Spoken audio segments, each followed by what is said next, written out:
Mboten iki. Arep joget model piye kowe? Kowe iki jogete wis ketara ming gaya mentok. Megal-megal kok dadak golek nggon. Jengko nek dileleh kesamplok lho. Ha iya. Maaf ya. Ya ora apa-apa ora. Heeh. Kurang jembar apa piye kok jeneng. Ameng jembare ngomah wae ana. Iya, Pak. Maksude apa? Nggone iki lho, ora maksud apa-apa.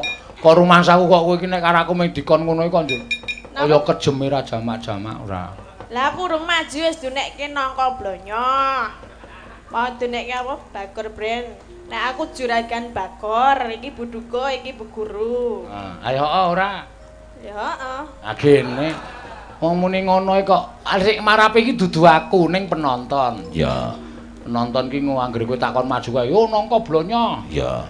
Ayo kowe ndek awak ya semono gedene kok ya. Iya ning ya iso ora apa-apa. Ning ya pancen do keperanan tenan kok. Nek di sawang pas macak Jawa ki ya tenan. Ketok le ayu. Iya. Nyandang Jawa jan ketok le. Wah, jan luar biasa. Aurane meledak. Iya. Ngono ya, Mak. Iya. Kaya mercon. Aurane iki ketok mak pior. Iya. Ning kocapa penggemar-penggemar kuwi nek ngerti asline, iya. Mesti gelo no. Oh iya to. Wis ora kalap saimit-imit. Iya. Kok saged? Ya wis ben. Ayo mbok menawa kok ya. Oh ming niku rak ming jenengan tok wae sing ora patiya seneng nek aku ora dandan. Piye? Budek apa piye ta? Oh setan ki ora. Lah aku wis nganggo mic kok ya ora krungu lho. Aku ki dalang lho. Lah ngapa? Kok tau nekke budek? Lah budek ora? Ora. Lah aku mau ngomong apa? Embo. Lah kene. Aku mau ngomong apa? Sinten? Kowe mau?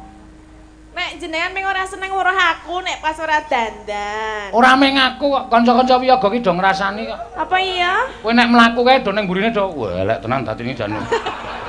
Sing endi? Oke, kok aku ora wani nyebut ora wani nyebut jeneng kok ndak kowe tok nesoni kok ya. Ya ora mung arep tak jelaske. Ora kowe daging tok kaya ngono kok jan kepiye kae. Iya. Ayo mending daging bangane balung tok nek ngomlaku tempo. Ana sing ngrasani kowe. Ayo. Apa? Sapa? Ora tak omongke wiyaga ana iki. Ana menungsane ana iki nang kene. Sapa? Ana sing ngono kok. Tatinku saiki dadi semono kae. Katoke sepiro semono kae meneh. Sapa sing muni sapa? Nganti kowe ra krasa to, kowe ditutke nang mburine iki dikilani ngono. Wah, 6 kilan e. Sapa ta? Ora kak, aku kok ndak darani adu-adu. Ora mbok wong tak kon ngilani tenan kene. Aku iki wis dicedhaki, Pak. Ampun omong lho, Pak.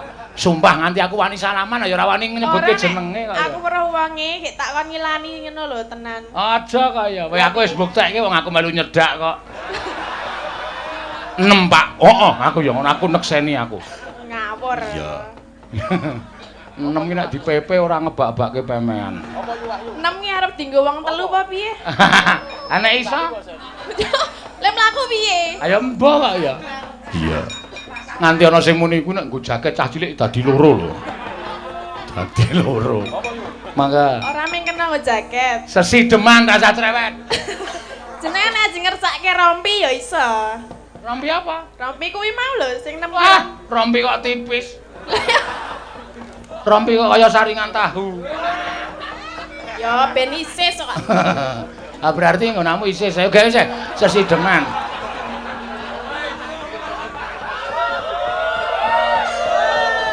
Kepo. Apa kepo iki? Ngintam.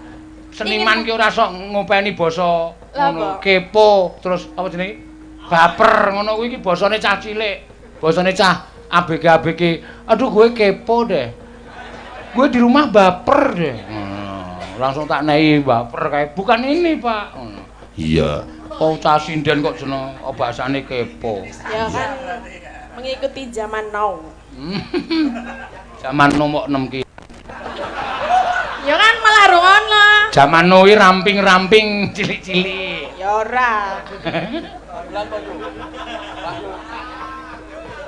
Ikan ngapa iki? Ya nembang kok. Mosok kon pidato. Lah kene kok sing dibahas ming kuwi wae. Ora, tatine pancen wis apik tenan. Kasuryane ya ayu tenan. Iya. Dasare ya kasuryane ya ayu tur litening Ngapa wi? Apa wi? Kulite kuning. Nah, Litening. litening. Mbutewa. Apa? Rambute dawa. Iki pikirane ora sing-sing to. Lah le muni mbut ngono koyane. Mbak mbutmu wong ngono wae. Ayo mbutmu wa. Rambutmu dawa. Aku nek ngono ya duwe. Litmu ning, kulitmu kuning. Heeh. Jenengan? Apa aku? Limuceng. Nah, kuwi ketara banget kuwi. Ketara ngapa? Lah apa limuceng iki? Talimu kenceng. Tali apa? Ora ana sing tak taleni kok. Lah wis nggon jiret kuwi. Iki wae. Heeh. Ah, iki ora sandangan Jawa kok. Lah yang sepenting aku ngandekke tali lho. Iki soceng sondo. Lah saiki lagi ya, Pak? Iso kenceng, iso kendul.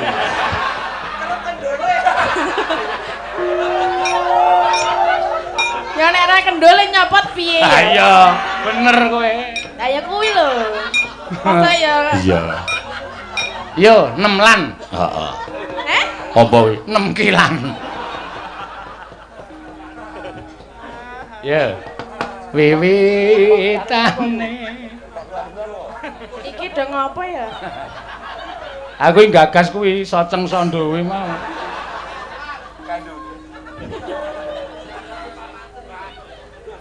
Wiwitane.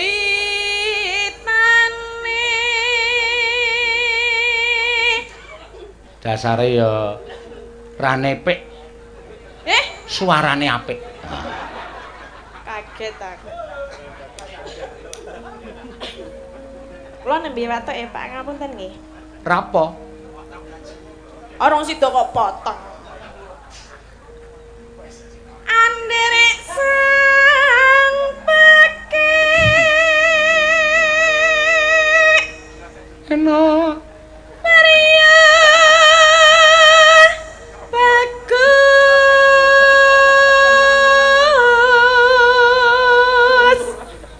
Kang olah budaya.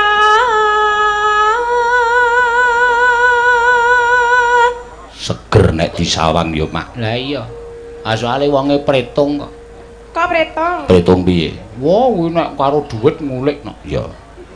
Aku dolan ndono iki wong aku bose lho. Ya. Ming kari nyungguh kopi apa teh ngono kuwi ya. Kopi apa teh, Pak? Ya kopi yahine iki 3.000 ngono kuwi. Ngregani. Panganane apa, Pak? Ya nek kula mrogo iki geblek. Nih, tak tukokke. Tak tukokke. Njaluk dit ora cucul. Mula omahe apik. Iya. Tumpakane ya apik. Iya. Ya gula ya tuku ya pada iki gawe dhewe po. Ah iya. Nek rak karo aku rak ya ngerti to wong kowe sing bayar aku saben dina nek wayangan tak bayar saben dina menukoke gula kok omah ki anggepe apa? Lah meng duit 7.000 kok ora gelem ngenehi iki ngapa? Kene dalang kondang.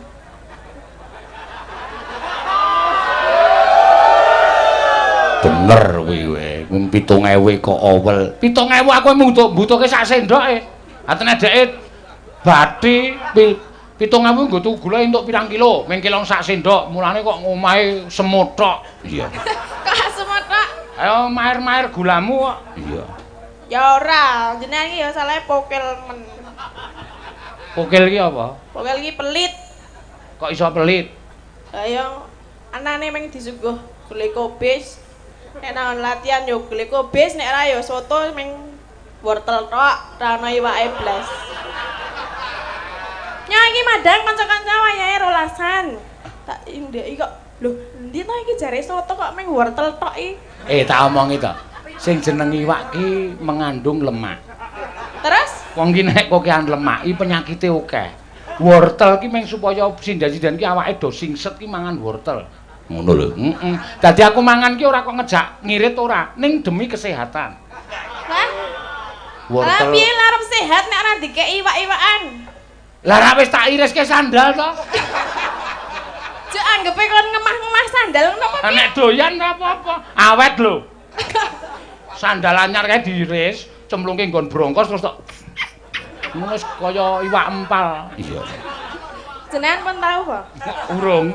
Tak iriske apa piye? Ama? Nek arep jajal. Aku mau nek tak iriske sandal. Wong sing 6 kilan mau kumen wae. Gelem apa? Engko tak nggawe kembulan karo kanca-kanca. Edian. Ya. Sawan menyang kota gedhe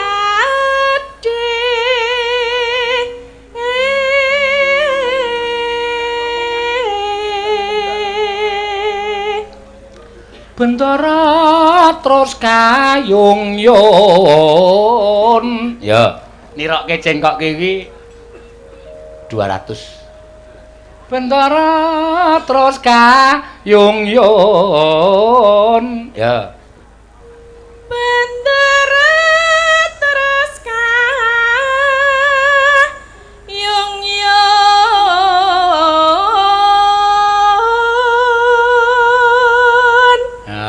Kene. Wah. Ya. Harus cair nek ora lalen nih.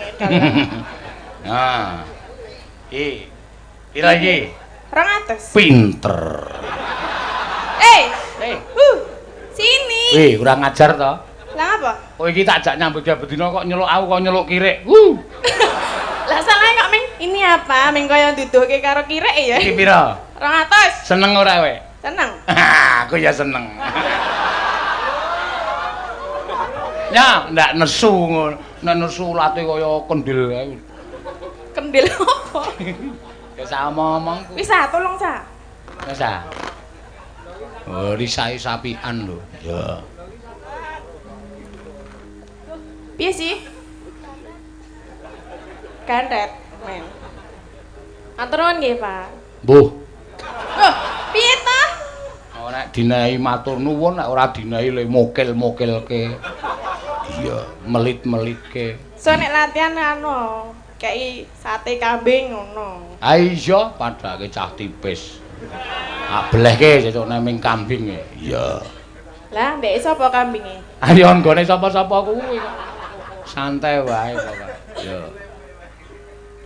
Selendang kuning Kang Sangke kang saking wukir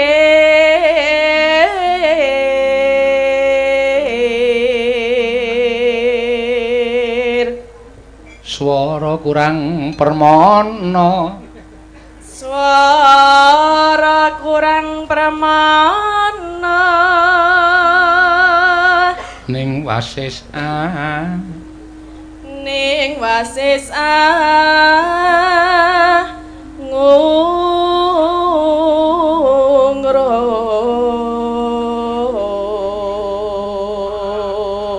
hangung marang bendara hangung marang bendara dia Celestia pijer ngincangake alis terus no sesideman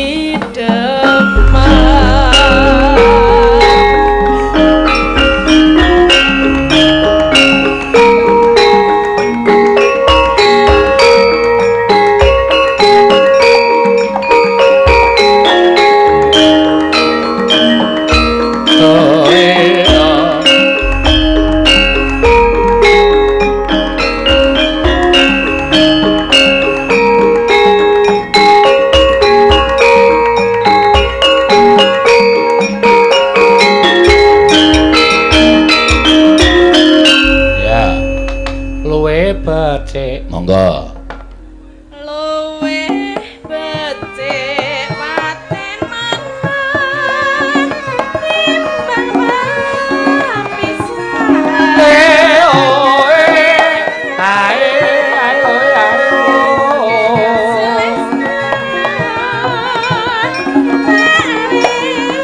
gambange dituthuk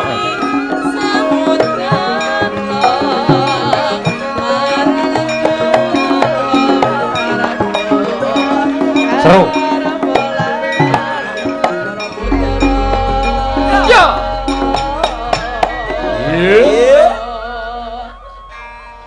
sing gampang wis turu ora ana ming nuthuk kurang seru Dimaneman tenagane.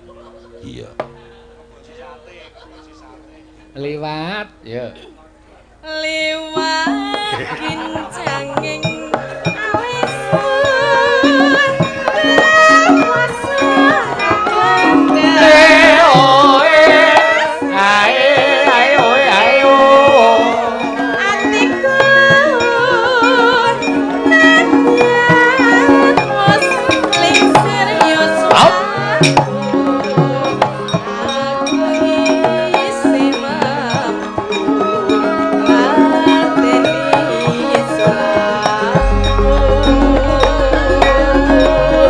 Oh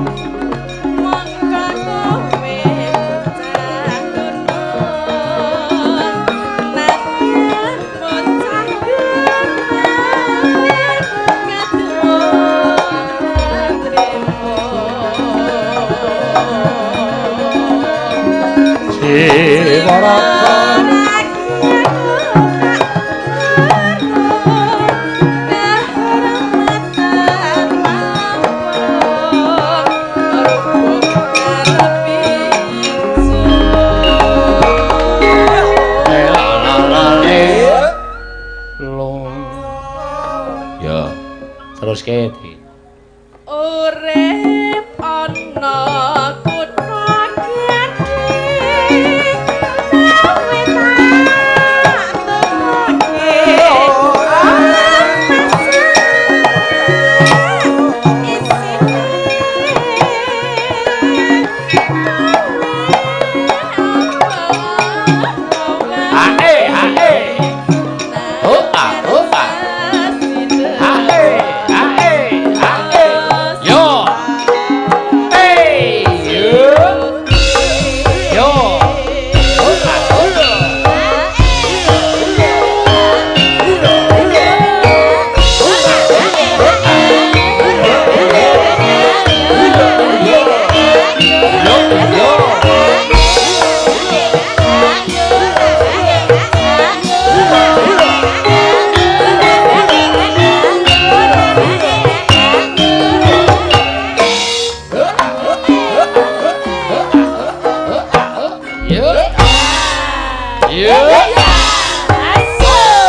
matur suwun. Ya.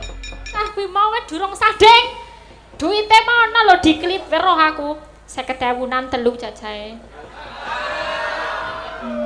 Sik tak goleke ndak dadi perkara. Nah, gitu. Aku soalé ora seneng karo rombongan kok dadi perkara ki aku ra seneng. Bukan masalah itu, mengko ndak gelo le ngenai piye ne? Ya sik tak golek lagi tak goleki sak. Nah, Kok ora ono ya eketane.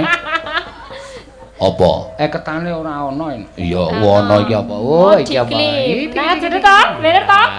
Aku mat nek ro duet kene. Heeh. Iki ya matamu ya cetat-cetane. Ya nggo soflan nek ora nggo soflan kok karo aku tindakan kecurangan. Ya, sino mau. Ya. Saiki ana sing nyuwun lali janjine. Ya. Lali janjine. Oke. Sik. Lali janjine. Iki sing buri kono weruh ora ya? Weruh. Oh, jastenane. Yes. Perso, Ding, perso. Nggih. Iso kabeh iki do mergane apa kowe iki wong blasteran kok pinter nyinden. Ya, blasteran. Heeh, mbokne gembel bapane Jawa. Ya. Kayak dijak paseno niki kok ngerti nek nyinden marake duet ya. Sing penting duet ya. Jam nyinden wae kok. Lek lemu sekolah dhuwur-dhuwur nganti S2 iki tok nggo ngopo? Nggo nyinden. Loh, iki aku meninggikan derajat sinden. Meninggikan derajat sinden piye? Oh iya, nek nyinden biasane mung yo mas gones-gones. Nah, aku yo nyinden karo dadi motivator ning perusahaan yo wangun ra? Wangun. Wah, jelas. Dadi ra mung 75.000 mundak ngono lho, 7,5 juta. Sinden ki 7,5 juta. Lho ngono kuwi. Ora masalah. Tak sagui ya padake cah tipis ora. Ning karo dilatih diesel. Ya wis mati sih ngono ya. Wis melonyo sih kek cangkeme. Niki ten pundi Pak niki? Desa Kandangan. Pancuran Pekambangan. Kandangan. Pandangan pertama awal. Iya. Cece. Tasakuran Pak Lurah. Oke, selamat nggih Pak Lurah. Mugi-mugi amanah nggih. Amin. Mugi-mugi saged rukun sedaya warganipun nggih. Nggih mboten jotos-jotosan ampun. Mangke nek rewang ya rewang, rasan-rasan nggih. Nggih, apik kuwi. Kudu tok nai motivasi supaya rukun. Iya. Mergo Pak Lurah ki dadi kepalane seluruh desa. Iya. So, dadi dase desa ki apa? Hei. Awrat. Sik kowe mau muni apa? Dase desa. Dase desa piye? Kepala sirahipun desa. Menika awrat nggih kedah menyunggi kabeh wong sakmene ki abot ya. Ha iya. Nyunggi sabakaran sate wae abot arep nyunggi wong sakmene. Nah iya. Ning nek kuat ora masalah. Ora kok perkara nyunggi saning gawe tentrem desa, minangka dadi atasane desa aja kok ngunekke ndas desa. Ki atasan. Kowe kepala ki apa? Kepala ki aja tok basake Jawa. Terus nek kepala sekolah ndas sekolah ngono. Ki kepala. Kepala sirah. Kepala ki maksude kepala kuwi nek nggo menungso ndas, ning nek nggo pimpinan ki ora kena tok ndaske, tetep kepala. Tetep kepala. Basa Jawa ki angel. Ya tetep kepala basa Jawa. Tetep kepala, heeh. Ora konsisten. Ora berarti ra duwe vocabulary-ne ra duwe wong Jawa. Vocabulary. Carane nek wong Jawa ki akeh, nek tiba ana glebak ana ndlangsar ana kepleset kejlungup kedelak apa lah kuwi le. Maksude nek basa Jawane tiba ki ora mung siji tok. Ana sing gegeblak, kendlosor, keplengkang lan sak piturute. Nek kepala tetep kepala. Mbak kan ana mondosomonone, domosanane, dosanamane nipun. Dosanama. Ne maksude das kuwi ana dosanamane napa? Kepala anu nek kepala ki bahasa Indonesia. Nggih. Ya nek sirah, mestaka. Mestakung. Mestakung semesta mendukung. Jon. Angel ngajari cah iki. Aku nganti jane wegah aku pisan. Wegah yo dijak terus kok. Nggih? Wegah yo dijak terus. Kaya ngene jarene jan kudu ngejak sing edan ben laris. Oh iya. Ya lumayan rada setetik. Ngrumasani nek edan bocahe saiki. Iya. Biasane dieloni kae sing kesana ngono kae lho. Ki mau tak kira ono ya Pak ora ono. Sapa? Kae sing senengane mencret-cret kae lho. Kae wong I love you ngono kae. Kae wong edan kae. Ya, kowe esuk jatahe dadi kaya ngono kae. Tuaku ya, Pak. Ya. Cek. Ayo. Ngangge bawa? Nganggo bawa. Ya. Bawane Pangkur Semarangan. Ya, sing mentit-mentit ora tak ajar kuman wae saiki. Ya, ayo.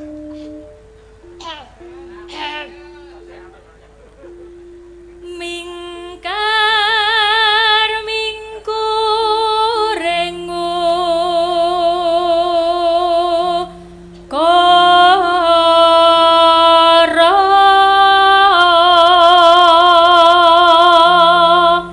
Aku mbiyen ngejak iki pisanan dek rung iso basa Jawa kisinan terus lho nak. Kewirangan dadak genahke ro bapak-bapak tangga teparone sing duwe hajat. Iya. Upamane ditinggali nang Pak Paryanto, mesti dititipke tanggane, transite nang tanggane. Iya. Nang tanggane meneh mergo wonge akeh.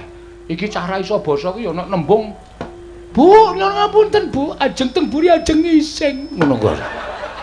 Aku nganti tratap langsung Bu nyuwun ngapunten nggih nika buku dudu wong Jawa. Mboten napa-napa, mboten napa-napa. Wis tak omongi aja diomongke kuwi iki basa Jawane teng wingking ngono tok wae. Nah ya wingking, tapi masalah iki beda nggon nek ngising ning cerak. Nek ngising cerak nggon sapi, nek adus beda meneh ning nggon cerak dapur. Lah kan yo sing jelas tujuane apa? Ngising, Bu. Ya kan langsung dicane kandang sapi aku. Ngono. Ngene lho, tata carane wong Jawa ki tembung kuwi ra entuk diucapke sak nggon-nggon. Ora mboten bareng. Mergo kuwi basa kasar. Oke. Ajeng wonten wingking ngono iki ibuke wis dong. Oh berarti wong iki arep pipis utawa arep bebuang. Oh bebuang ya. Nah, utawa kowe nembung ajeng bebucal, Bu. Oh monggo wonten wingking ngono mesti. Oh, bebucal. Heeh. Pak Seno nggih nembe bebucal iki. Bebucal wayang wucal. Piye to maksude kok bebucal wayang? Lah iki ringgit babucal. Wacucal kuwi. Iya. Oh, keprok sirahmu modar kowe. Wong kok marahi mumpet suwe-suwe ta.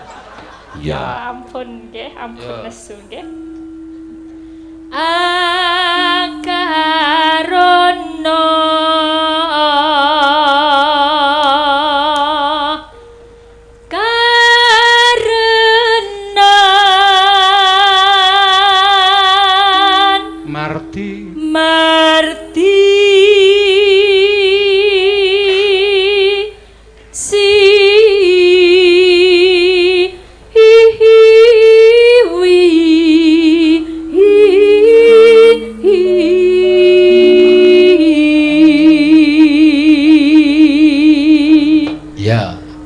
Awas iki. Coy, iki aku ancek-ancek ya ben gedhok. Kondara gedhok. Dhuwur, Pak. Acek-acek. Lambene ya wis angel kaku soalé. Iya. Wis takon ngekum bendina lho. Takome ning kon lengo mambu dadi kapan. Ayo ora kaku mah. Iya. Malah melar cangkem.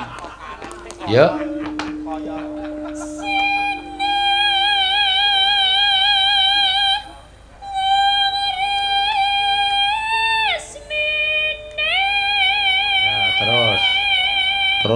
Terus ngeden terus.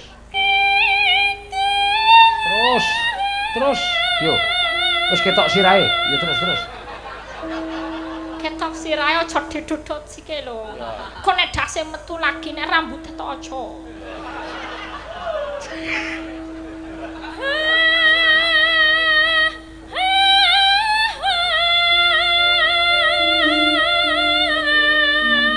Ya, luar biasa.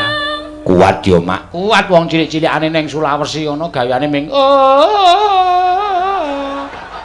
Ya Tarsan. Kira apa-apa karo gandolan.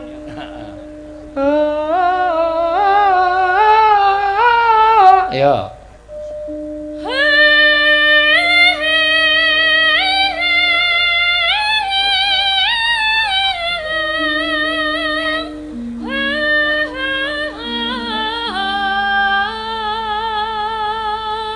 Sinupa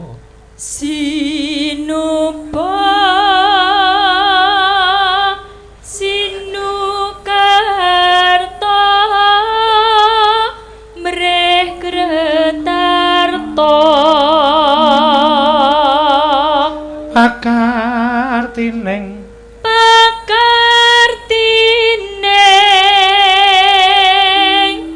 ngelmu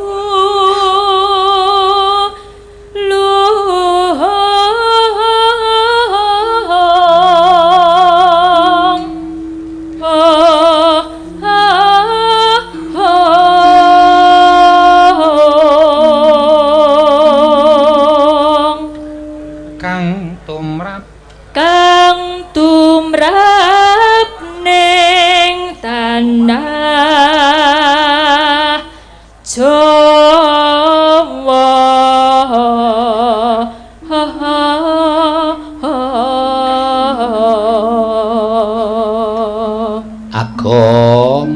agama gemeng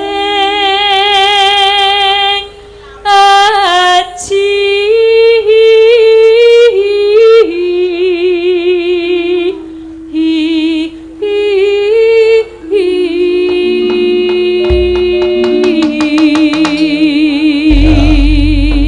Lin joget ora kaya biasane nek panggoe jembar kuwi begijikan tekan ndi-ndi. Oke, Pak. Ya alon-alon kok ndak nyampluk kacamatane ayu malah. Iya, nyampluk kancane ya, Mak. Lali janjine monggo dipun aturaken yo. Hey! Yeah. Hey! Hey!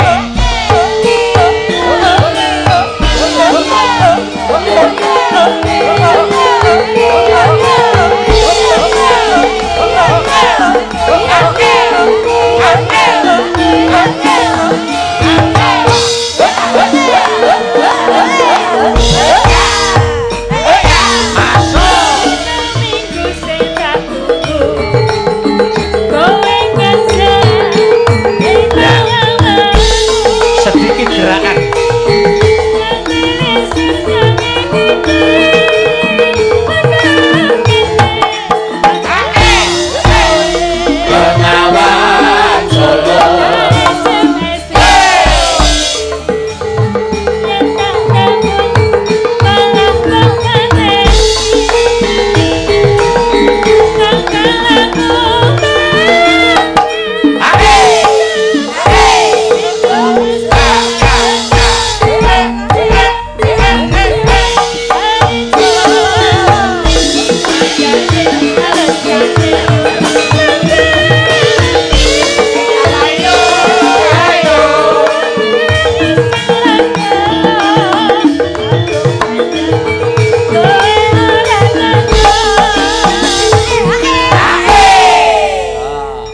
Yemen ya, Mak. Iki salah satu cara no. Panjen kanca-kancaku tak go nek dong dangdutan ngene iki aja kendhat nggone ngirongi ben supaya ketok gayeng. Ya. Dadi wayang iki tanpa musik iki jane ya wis gayeng. Ya. Ya ming ora iso nglebokke lagu-lagu anyar sing ora selaras karo gamelan ning nggon gamelan. Ngono ya, Mak. Iya, ning lagu-lagu ngene iki ya penak dirasake. Ngono ya. Ora kok aku wegah ki, ora kok aku sengit ki, ora. Aku seneng no. Setelanku neng mobil ya musik-musikan, dangdut-dangdutan. Ya. Ning aku wis nglakoni nganggo musik ki taun 1995 tekan taun 2000 nek ora kleru. Ya. Ora iso kaya ngene kahanane. Tegese ora iso kaya ngene kahanane. Titenono nek wis rampung musike biuk entek penontone. Ya. Lakone wayang ora digatekke, apa-apane ora digatekke. Monggo pegelarane muspra tanpa guna. Ya. Mula nganggo gamelan Jawa ngene iki nek gelem digumyake gumyak gayeng. Ya. Teruske. Ya. Janjane kowe ning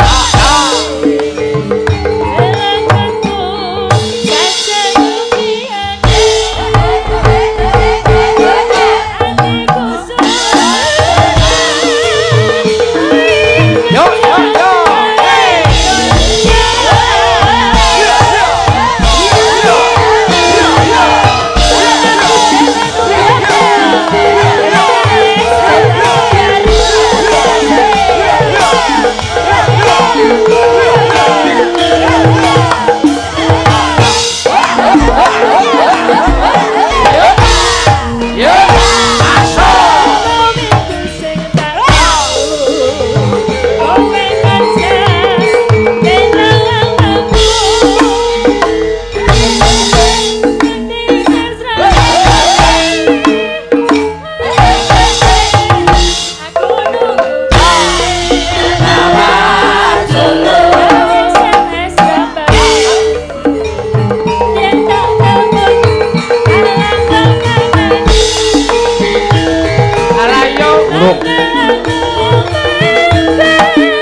lho kuwi ngapa lho? Kuwi catil.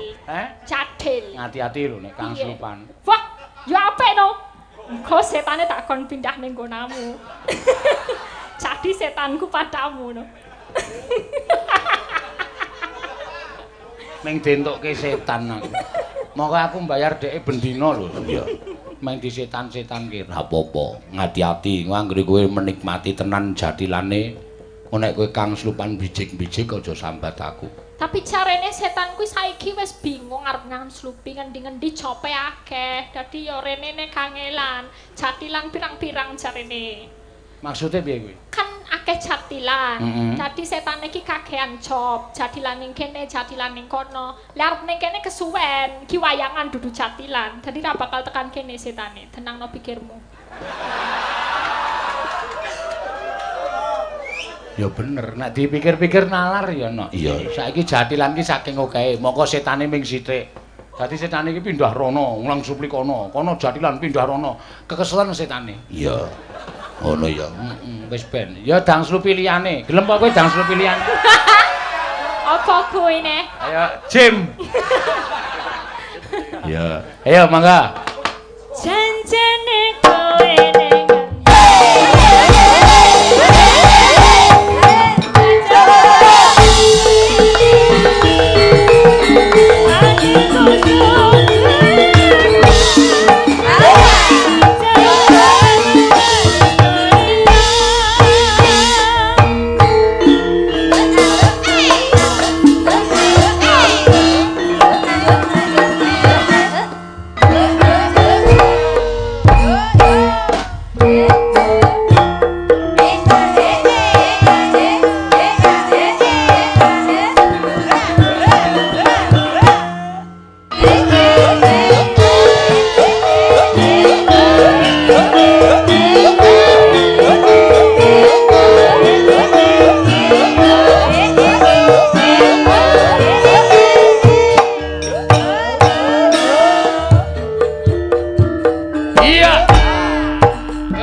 Iya. Tatin kanthi saka kene iki kemen kaya daging didol ae lho. Maksudnya piye? Ora piye-piye. Ora maksud. Ambil piye? Kaya anu kambing dicentelke kae lho. Ndul-ndul ndul-ndul tuk-tuk-tuk. Sing ndul-ndul ndi? Hah? Sing ndul-ndul ndi? Iki. Hai. Samplok motor kowe. Iki persis lho. Ndi ta? Saya gareng iki lho. Sing ndul-ndul ya gareng ya. Heeh. Aku melu joget sirahku. Ha iya. Wis tengok. Ora ana apa? Hah? Ora ana. Ora saru to Tin. Alah. Ora ana ki engko mengkari ki nggo nglunasi nggone sapa? Si Ganes mau. Ki tumpukane sing akeh mau to. Jengkolmu mlocot iki lho njukuk saka tase. Cekok tas ndi? Tasku. Hah? Tasku. Tasmu buka apa? Hah? Tak buka. Ya wis. Iki gareng lebone kuwi. Heeh engko. Wis ben. Parjo, parjo. Jare.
Tresna sinayeng manggelung mintonaken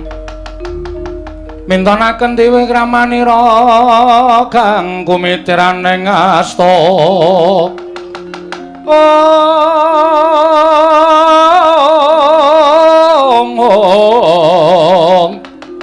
kang kumitiraning asta aneng asta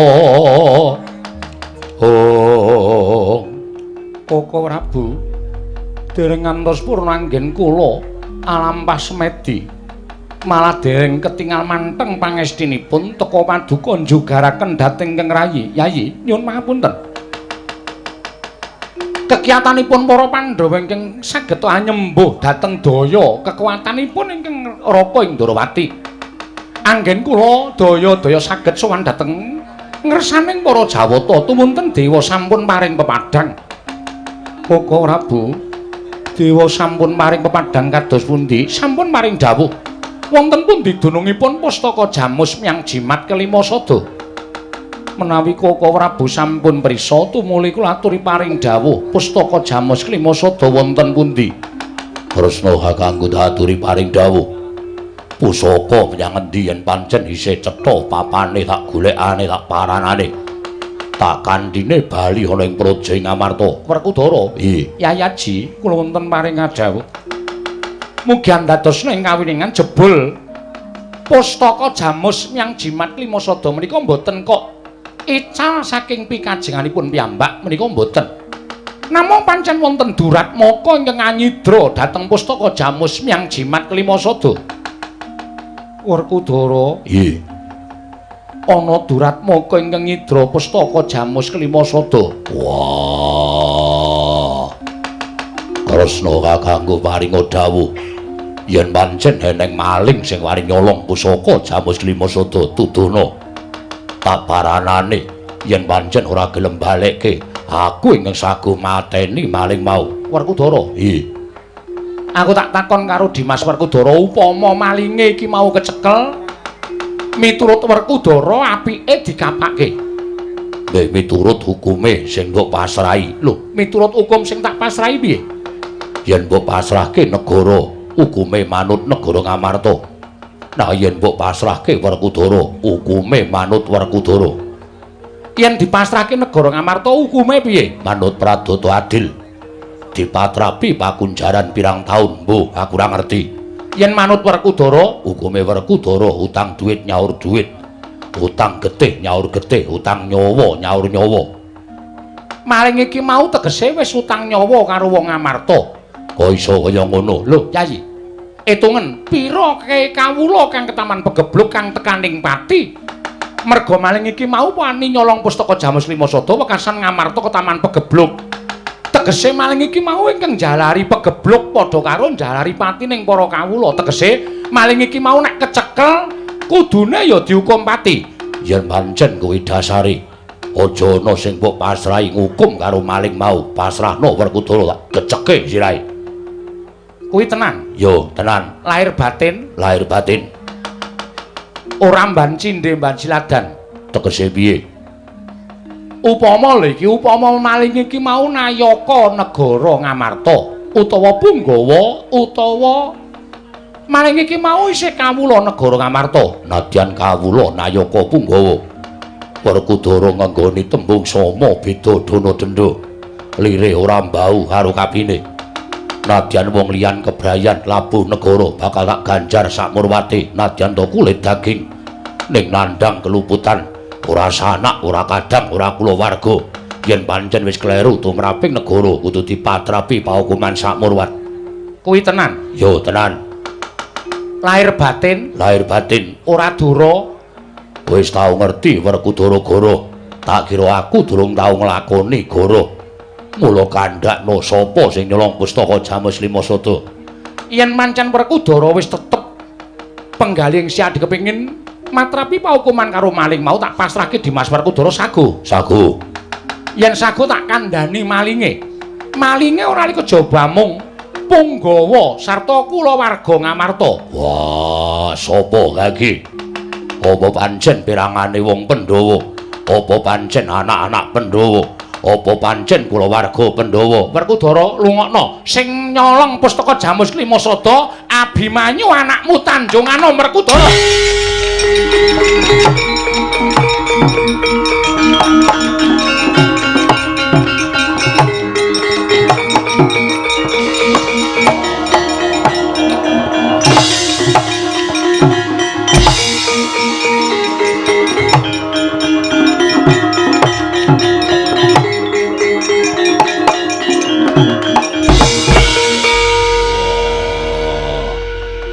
Kresna kakangku persasat kaya sinamber gelap bareng kowe paring dawuh sing nyolong pusaka Jamus Limasada Abimanyu. Iya, Abimanyu anakmu ing Tanjung Anom.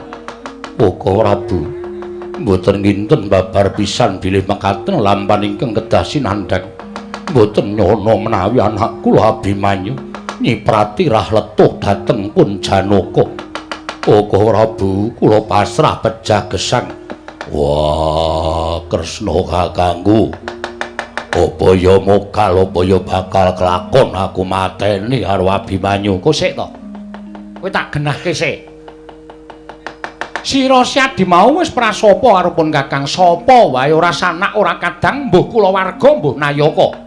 Yen pancen keluputan tumraping negara bakal mbok patrapi pahukuman jumbuh kelawan keluputane. Yo. Mula iki aku matur kelawan Siadi yen to ingkang nyolong pustaka Jamus Limasada kuwi Abimanyu. Wis saiki menyang Abimanyu patenana. Wah, kurang mentolo. Abimanyu anakku. Wah, Kresna kakangku. Mengko gek dewa le menehi kabar karo kowe salah. Lho. Dewa kok salah ki cara ngendi aku tak takon karo kowe. Ora ana dewa kok luput. Wah, nyatane Abimanyu seprono seprene ora tau tumindak ala. Lah kok dadi Abimanyu wani nyolong pusaka Jamus Limasada. Werkudara, kowe sok ngandhake to, sing jeneng menungsa kuwi kedunungan ina lali salah apes lawan mati. Sak apik-apike menungsa kuwi ana alane, sak ala-alaning menungsa kuwi ana becike. Wis to, titenono. Mula-mula dina iki nadyan sira kuwi ngandhake yen to si Abimanyu kuwi tumindake ora nate nalisir saka angger-anggering kautaman. Nanging sapa ngerti pikirane Abimanyu owah gingsir dasare bocah nom keladuk wani kurang geduga. Mula yen to nganti Dimas Werkudara iki mengko ora matrapi paukuman karo Abimanyu ora apa-apa. Ning jagat wis nekseni lho. Jagat wis mireng marang sumpahe Werkudara ingkang bakal netepi hukummu dhewe. Ya kuwi sapa sing salah bakal mbok patrapi paukuman. Nanging yen to Siadi bareng nyumurupi sing nyolong Abimanyu tumuli kendho penggali ing Siadi ora nindakake paukuman. Donya iki kabeh bakal gelo nyumurupi kasatriyaning Werkudara ingkang mencra-mencre kaya banyu tumumpang godhong sente Werkudara. Wah, Abimanyu.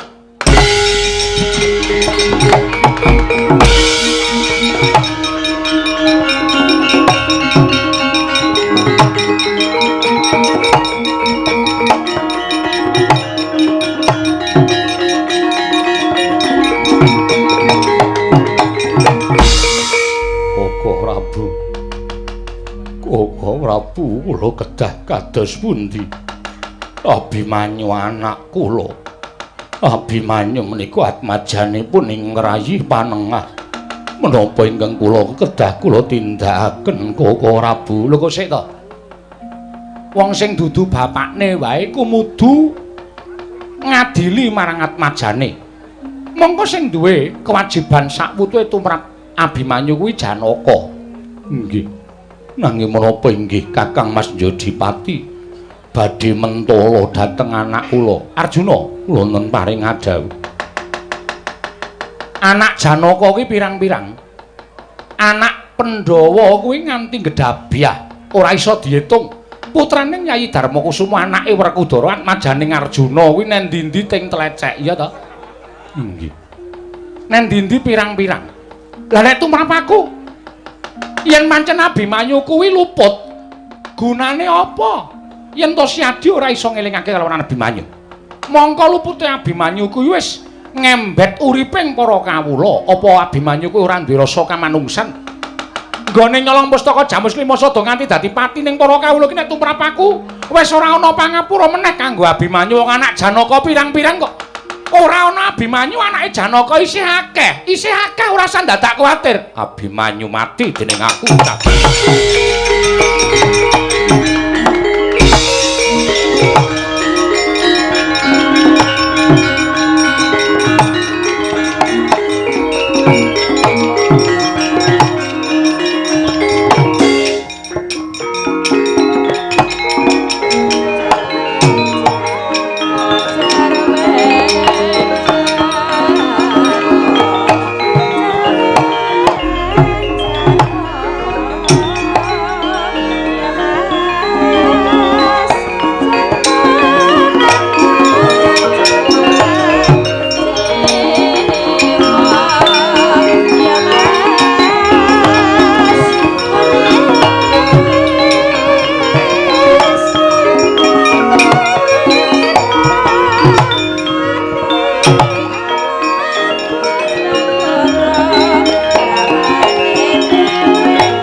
Punapata mirah ingsun prihatin waspagong mijil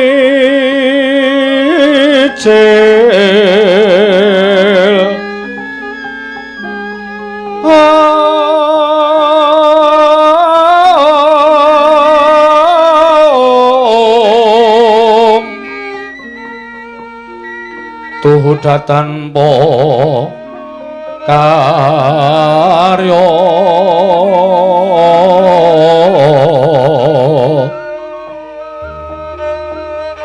sangkang rin makan Gusti gelung rino sak sekarnya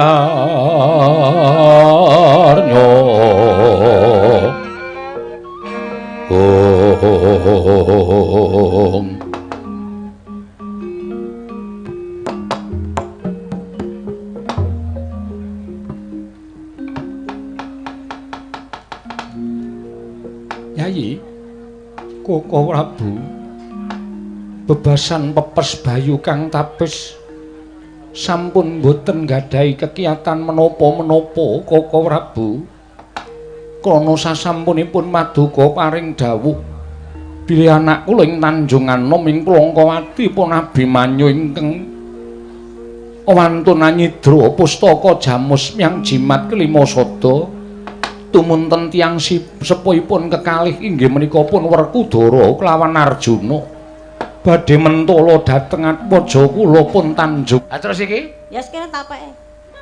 Saiki piye sa? Iki piye adile? Iki ora ngerti dhuwit lisane. Ya ngerti kok ya.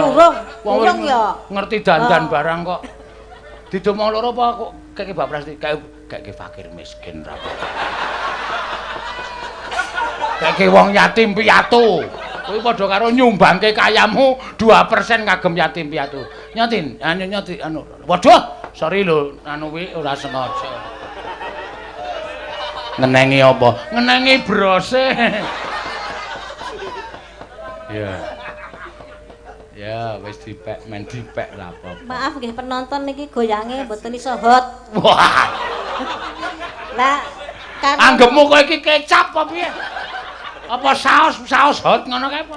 Ya sempit iki lho, sempit. ya ora apa-apa wis sak obah-obahe. Wong iki obah ya ora ketara, ora ya ora ketara. Wong mung kaya uret kaya ngono. Ya. Dadi liwung. Gak aku arep neruske kanca-kanca. Nah, do mancing elek. Ayo, Bras, yuk. Iya. Oi.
Anggere butone kae do tiba kok dikletak-kletak dadi sewarang-warang.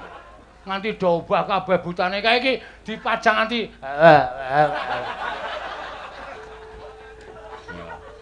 Mas Pak ndak kepancal. Mangga ya. Berkorban jiwa. Iya. Sabda pendeta.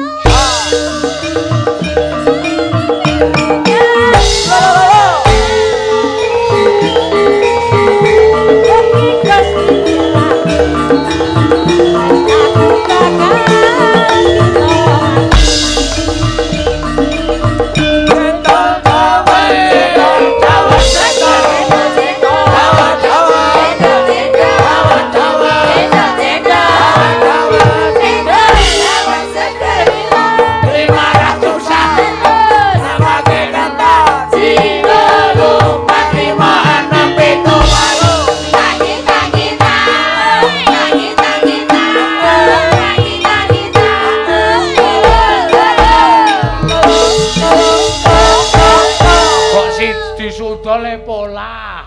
Apa? Panggunge iki jero engko nek Tak kintang-kintang, tak kintang-kintang. Slep.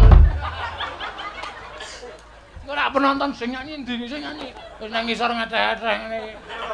Katili wong apik. Ayo mesake to. Wis men ora semangate luar biasa kok semangate pasti iki elok. 300 ya. Sih ana meneh. Aduh. Aja dilali-lali sing. Apa? Kuwi Endi? sing mau. Sing apa? Nek bab duit kuwi mesti lali. Terus ke sithik, dirampuke sithik. Engko duit hitung-hitungan. Heeh. Wah, tombok iki aku genah wis. Lah ning kene wis ora ana probaya apa-apa e. Ya, wis ora apa-apa ya.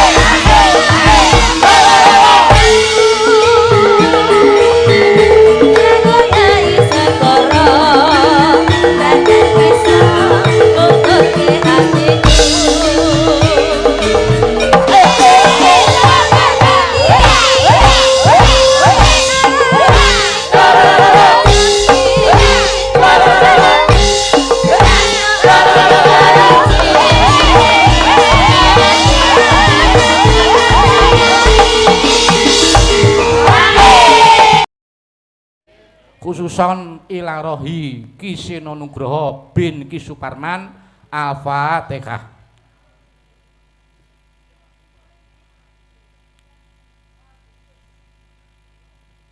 Amin. Matur sembah nuwun. Ya, nek wis